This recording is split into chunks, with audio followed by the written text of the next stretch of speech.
Friends, अपने lecture series के 3 lecture में लॉ ऑफ एविडेंस के उस सीक्वेंस में अपने 18 लेक्चर में मैं आपको सिर्फ डिस्कस करना चाहता हूँ कि अटेस्टेशन ऑफ डॉक्यूमेंट्स। इसके पहले मैंने डिस्कस किया था एडमिशन ऑफ डॉक्यूमेंट्स।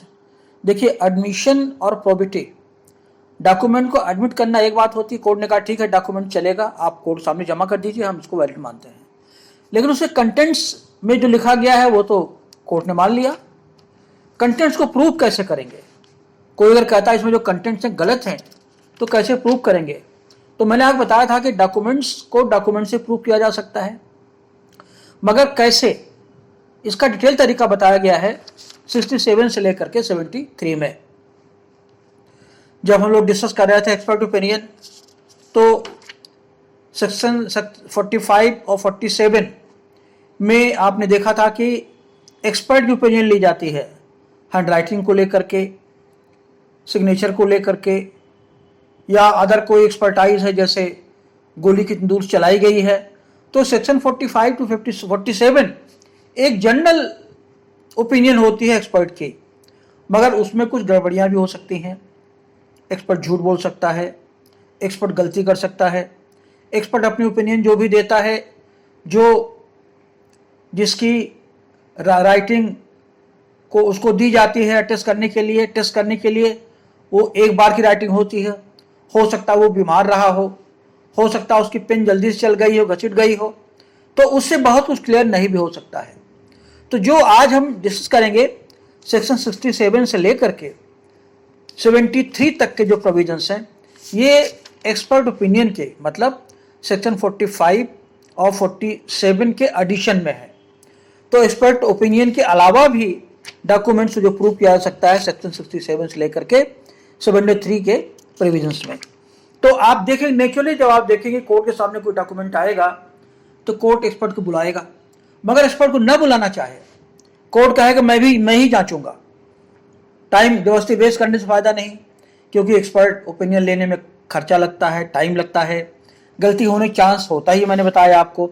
इसलिए प्रेफर किया गया है 67 से शुरू जब करेंगे तो 67 में कहा गया है कोर्ट के सामने जब कोई सिग्नेचर होता है या कोई डॉक्यूमेंट होता है, उसकी राइटिंग कहता साहब ये मैंने नहीं लिखा था, या कोई कहता मेरा साइन नहीं है, या दूसरा आदमी चैलेंज करता साहब ये सिग्नेचर फर्जी बनाया गया है, ये डॉक्यूमेंट फर्जी है।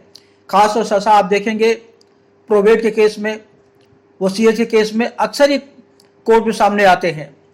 अभी आप देखेंगे अक्सर पेपर निकलता रहता है कि एक कैदी जेल से छूट गया फर्जी ऑर्डर पर जज के।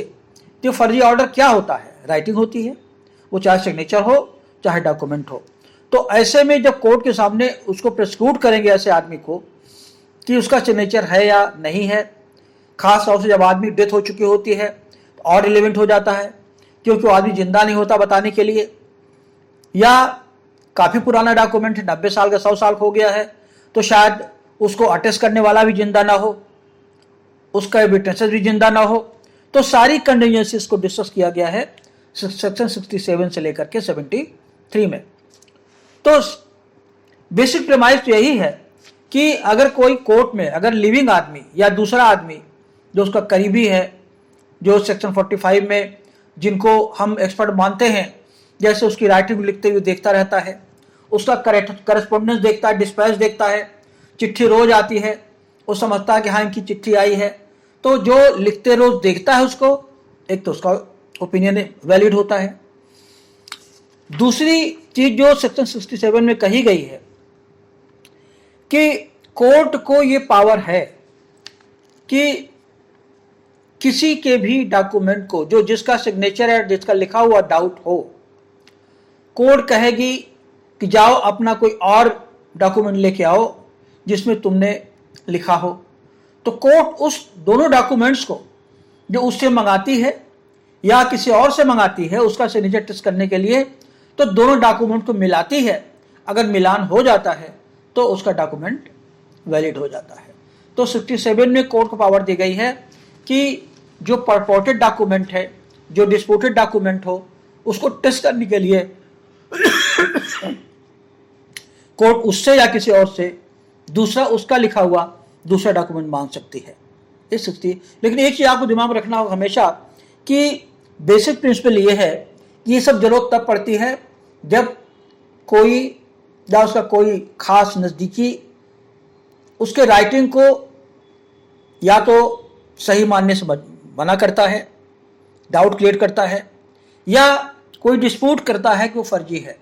तो अगर आदमी खुद अलाइव है जिसके डॉक्यूमेंट को लेकर के चैलेंज किया जाता है, तब अगर वो कोर्ट में एडमिट कर लेता है कि मेरा डॉक्यूमेंट है, तब तो प्रूव करने की जरूरत नहीं होती। ये प्रिंसिपल दिया गया 72 में। तो हम शुरुआत करेंगे 67 की बजाय सेक्शन 72 में 2 से। तो सेक्शन 72 कह रहा है कि अगर कोई डॉक्यूमेंट अटेस्टेड है भी या इवन अनअटेस्टेड है, तब भी अगर उसका जो एग्जीक्यूटर है, उसका जो राइटर है, अगर वो एक्सेप्ट कर लेता है ये डॉक्यूमेंट मेरा है, तो उसको प्रूव करने की जरूरत नहीं पड़ती। अगर वो एडमिट नहीं करता, तब फर्दर जो प्रोविजंस दिए गए हैं अप्लाई करने होते हैं। और एक दो प्रोविजंस मैंने डिस्कस किया आपको पहले ही, एक्सपर्ट ओपिनियन सेक्शन 45-47 में।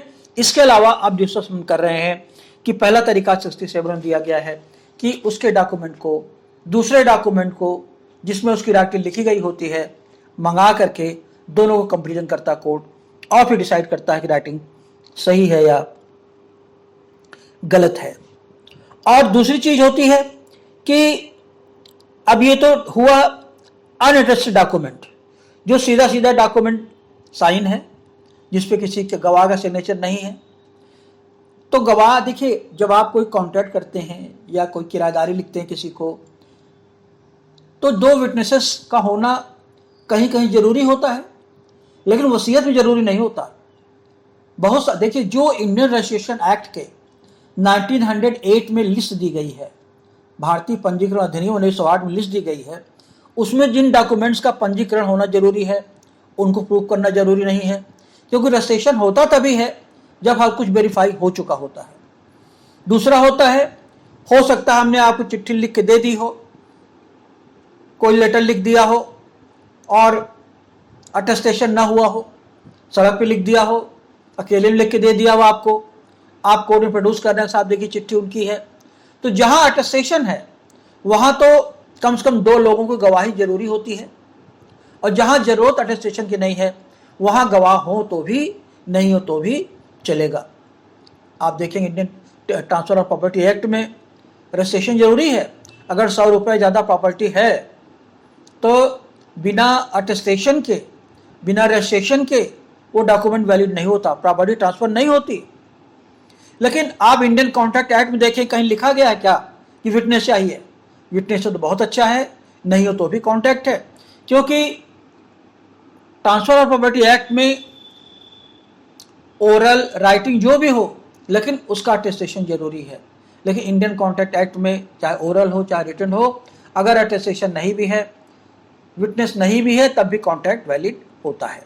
तो हम जो डिस्कस कर रहे थे 67 में कि अगर उस राइटिंग को उसी की राइटिंग दूसरी राइटिंग से मैच करता है, किसी और चिट्ठी से, किसी और डॉक्यूमेंट से, किसी और करस्पॉन्डेंस से अगर मैच होता है, तब तो डॉक्यूमेंट वैलिड मान लेता कोर्ट, अदरवाइज फिर वो डॉक्यूमेंट की प्रोसीडिंग्स आगे बढ़ती है।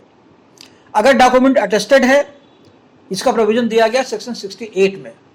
अगर डॉक्यूमेंट अटेस्टेड है, देखिए 67 में अनअटेस्टेड डॉक्यूमेंट है, 68 में कह रहे हैं कि अगर डॉक्यूमेंट अटेस्टेड है या अटेस्टेशन जरूरी है, तो अगर अटेस्टेशन जरूरी है या रजिस्ट्रेशन जरूरी है, रजिस्टर्ड डॉक्यूमेंट का अटेस्टेशन के बिना कोर्ट एक्सेप्ट नहीं करती है, क्योंकि ये लॉ है, लॉ का प्रिजम्पशन है। और ऐसे केसेस में डॉक्यूमेंट जहां अटेस्टेशन जरूरी है वहां कम से कम 2 गवाहों के अटेस्टेशन जरूरी है। आप देखें, खुद ही लाइव एक्सपीरियंस करते होंगे, गवाहों के सिग्नेचर होते हैं अलग से। तो अगर वो अलाइव जिंदा होता है तब तो कोई प्रॉब्लम नहीं है, चाहे अटेस्टेड हो चाहे अनअटेस्टेड हो। सेक्शन 67 में कोर्ट के सामने जब प्रेजेंट होता है तो कोर्ट उसके डॉक्यूमेंट को उसको मंगा करके दूसरे डॉक्यूमेंट से मैच कर सकती है। अब 68 का क्वेश्चन वहां आता है जहां एक्जीक्यूटर मर चुका है और डॉक्यूमेंट अटेस्टेशन होना जरूरी है, अटेस्टेड नहीं है। तो तो अगर अटेस्टेड डॉक्यूमेंट नहीं, मर चुका, तब क्या होगा? तब मैंने आपको बताया था, तब एक्सपर्ट ओपिनियन, ध्यान रखिएगा, जहां पर राइटर की डेथ हो चुकी होती है, डॉक्यूमेंट का अटेस्टेशन नहीं होता है, तो वहां पर कोर्ट एक्सपर्ट की ओपिनियन लेती है, क्योंकि कोर्ट एक्सपर्ट पास लास्ट में जाती है। मैंने बताया कोर्ट भी ना मिले तब भी ओरल एविडेंस, किसी को बुला पूछती, भाई आदमी तुमने उसको कभी देखा लिखते हुए, चाहे वो टेस्टेटर हो चाहे ना हो। तो कोर्ट जो इंडियन एविडेंस एक्ट में, उसमें हर कंटिजेंसी से निपटने के लिए मैकेनिज्म दिया गया है, चाहे वो ट्रायल हो, चाहे वो डॉक्यूमेंट हो। तो डॉक्यूमेंट को प्रूव करने के लिए पहला तरीका 67 में है कि अगर डॉक्यूमेंट कोर्ट के सामने है तो कोर्ट दूसरे डॉक्यूमेंट को, उसी के लिखा, जिसका डिस्प्यूटेड डॉक्यूमेंट हो, उसी को लिखा दूसरा डॉक्यूमेंट मंगा के प्रूव कर सकती है। एक तरीका तो इसका यह है, वो चाहे अटेस्टेड हो चाहे ना हो, चाहे जैसा भी डॉक्यूमेंट हो। अब दूसरी 67 में ये बात, इससे कोई मतलब नहीं मरा है जिंदा है, कैसा भी डॉक्यूमेंट हो, अगर कोर्ट को फैसिलिटी है, उसका कोई दूसरा डॉक्यूमेंट अवेलेबल है, तो कोर्ट उसका लिखा हुआ दूसरा डॉक्यूमेंट मंगा करके उससे मैच करती है। 68 में कंडीशन क्लियर कट कह रहे हैं कि अगर मर चुका है, जब मर चुका है तो आदमी तो आ नहीं सकता लिखने वाला, एक्सक्यूट करने वाला, तब उसके गवाहों को बुलाया जाता है। ऐसे पोजीशन में जहां डॉक्यूमेंट अटेस्टेड है और अटेस्टेशन होना जरूरी है, अटेस्ट किया भी गया है। 67 में अटेस्टेशन जरूरी हो ना हो, मगर अटेस्ट नहीं किया गया है।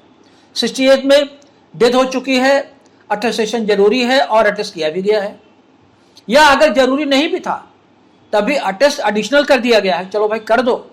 तो ऐसे केसेस में कम से कम 2 गवाहों में से एक गवाह जो जिंदा है उसको बुलाया जाता है, और जिसका सिग्नेचर या राइटिंग डाउटफुल होती है उससे मैच कराने को कहा जाता है। अगर वो अटेस्टेड जिंदा है या कोर्ट में आने की पोजीशन में है, मतलब डिसेबल्ड नहीं है, मरणासन नहीं है, तो कोर्ट में आने लायक जो भी है, कम से कम एक डॉक्यूमेंट बुला करके, एक अटेस्टर को बुला करके उसे डॉक्यूमेंट अटेस्टेशन, ये कहता हाँ मैंने अटेस्ट किया था, ये इसका ही सिग्नेचर है, या मैंने इस डील को, इस डीड को, इस वसीयत को या सेल डीड को अटेस्ट किया था, मैं गवाह था, ये सही लिखा गया है।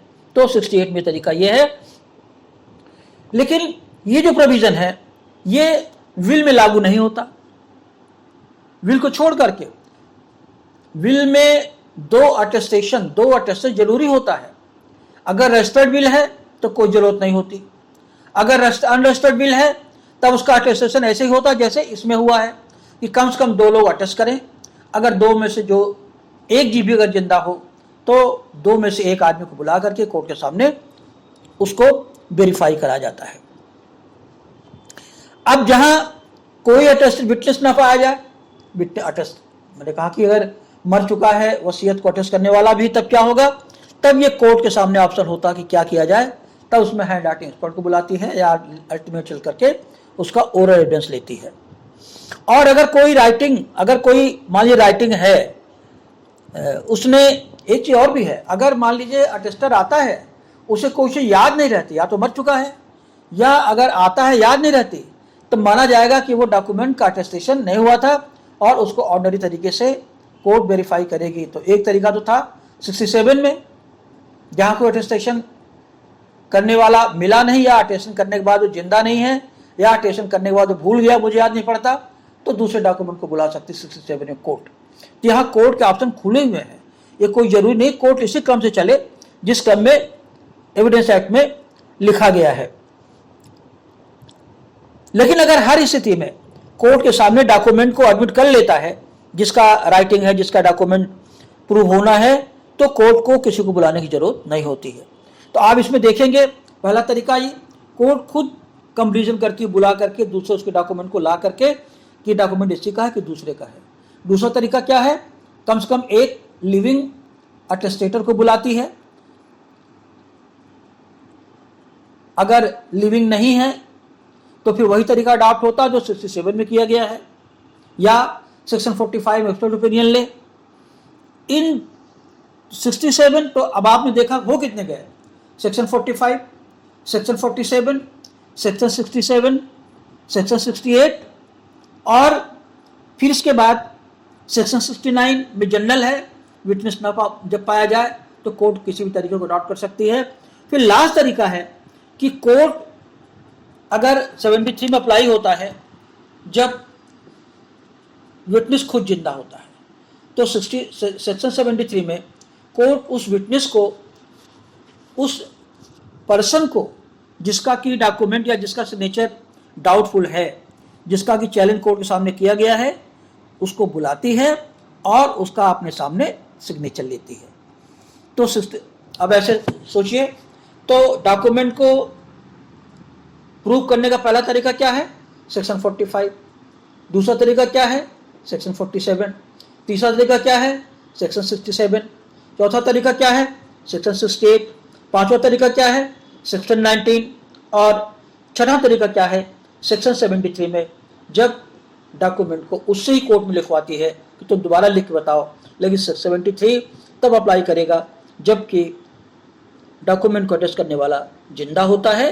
बाकी कंडीशन में इससे फर्क नहीं पड़ता कि डॉक्यूमेंट को अटेस्ट करने वाला जिंदा है या मर चुका है।